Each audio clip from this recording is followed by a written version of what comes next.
Hello, I'm Sonia, one of the bereavement counselors here at Livingston Memorial Visiting Nurses Association in Ventura, California. If you have accessed this webinar on anticipated grief, I imagine you are either caring for someone or caring about someone who is either failing or dying. Does this sound like it might be you?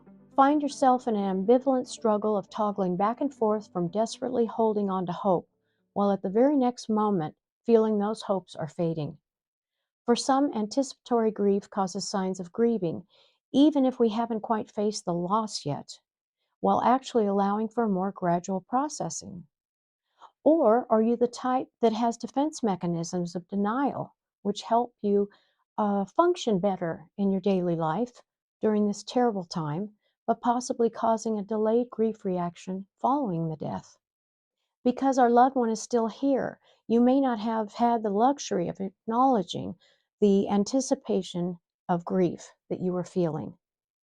Following the actual death, we may find ourselves continually shuffling through memories of the past spent with them, our present altered circumstances with them, and how our future will be profoundly affected after they are gone. At times, you may find yourself frustrated with your loved one, angry at their situation, which results in feelings of guilt and regret, especially as it applies to family members caring for their loved ones. So, what is anticipatory or expected grief, as it is more commonly referred to? Well, it's defined by Dr. Deborah Gilman as the mourning and psychological preparation for an impending death or significant loss, allowing individuals to begin the grieving process before the actual event occurs. Anyone facing an imminent loss or significant life change can experience anticipatory grief. Dr. Mary Frances O'Connor, neuroscientist and psychologist and author of The Grieving Brain, describes it as our uniquely human capacity to imagine the future and create the virtual reality of bereavement in our own minds as though it were true. Other examples of anticipatory grief, they include impending relationship end or divorce, a degenerative or terminal illness or disease diagnosis, any progressive condition or loss of a body part. That can include mastectomy, colostomy bag, amputation of any sort, an aging loved one, a loved one's cognitive decline, Alzheimer's, dementia, failing pet health, and the most unrecognized one being a professional caregiver who have forged relationships with those in their care. What are the symptoms of anticipatory grief? According to Jennifer Dragonet, PhD, individuals often find themselves consumed by constant rumination, replaying memories and contemplating the anticipated absence or change. They can be hyperfixating on memories, regrets, feelings of guilt associating the impending loss, which is common, which might lead to difficult focusing on daily tasks or responsibilities. The emotions associated with anticipated grief are similar to those after a loss, but they can fluctuate unexpectedly and actually piggyback. So here's a list of them. Loss of control of one's emotions. This includes intense sadness and tearfulness that comes out of nowhere, can be triggered by nothing in particular. Fear, irritability, and anger. Beyond the fear of death, you may fear the changes that will follow a death. In addition to dealing with your own anger, you may have to hold and deal with anger of the dying person. Loneliness and isolation. You might find others backing off from you. Or you may be the one that is lethargic and unmotivated, finding yourself withdrawing from people and social situations. Then there's anxiety, the uncertainties, the loss of control, oscillating states of being that you observe from one moment to the next in your loved one. Guilt, wanting a loved one to be free of pain, even if it means dying, or conversely, wanting a loved one to stay, even if it means suffering, or still experiencing the frustration directed at your loved one due to caregiving emotional and physical fatigue. Intense preoccupation with the dying person, focusing on making it difficult to manage your own health, work, or daily living needs. Rehearsal of the death, trying to visualize what it would be without your loved one. And if you are the one that's facing your own imminent death, worrying about how your loved ones will carry on after you are gone. So what does anticipatory grief look like? It's much like conventional grief. There are a set of phases associated, though, with anticipatory grief. Phase 1, death is inevitable.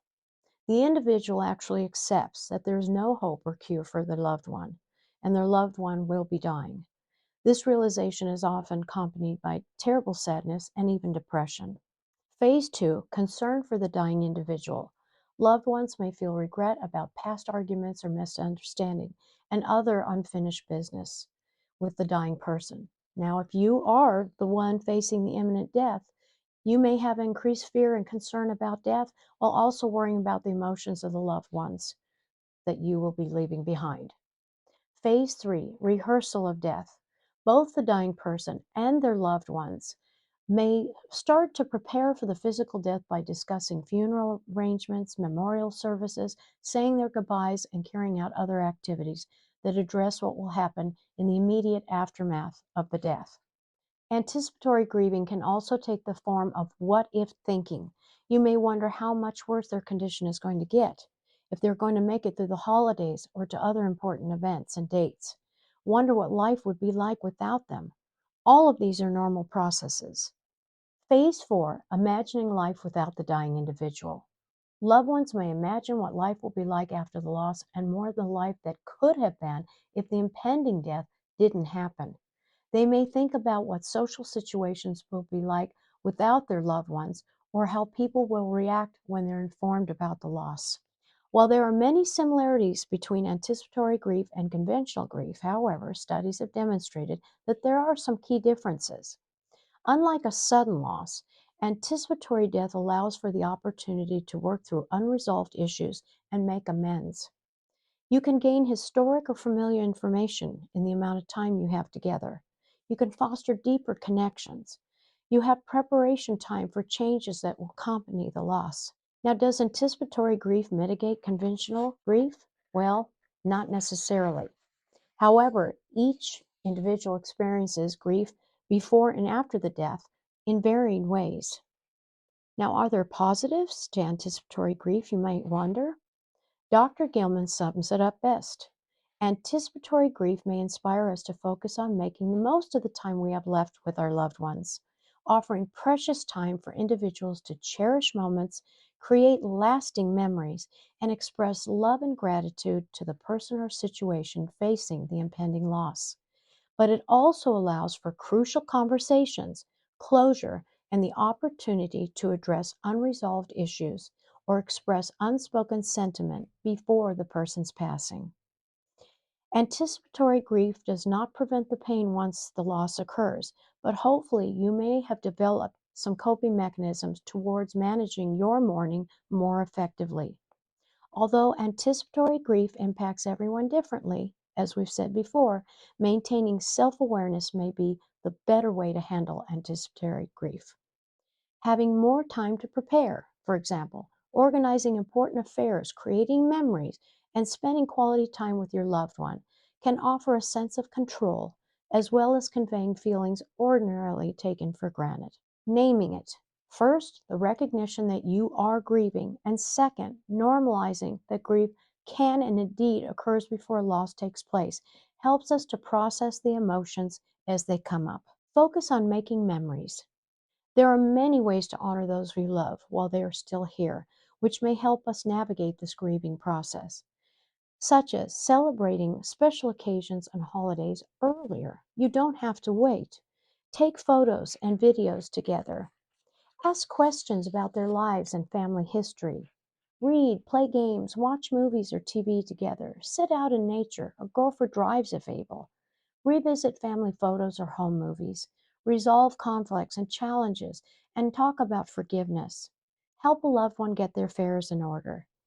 Talk about memories in past times. Create something together. Most importantly, be a willing, patient, and good listener. Utilize your existing network. Consider including others in the challenges going on within you. Getting through this period is healthier when it is supported by others and not faced alone. Research shows that those who rely on the support of others are better equipped and coping with this very difficult time. Prioritize your self-care. It can be as simple as having a good cry after you've gone to visit your loved one, or being able to say no when you are so exhausted. Self-care is a must, however that looks for you, and provides moments of respite amidst the emotional turmoil. Giving yourself permission to just be for a while is primary. There are several things that we recommend. Talk with those who care about you, or look into individual therapy or group counseling. There are several groups out there. Also, access hospice organizations, local hospitals, or senior centers. Ask for resources in your community.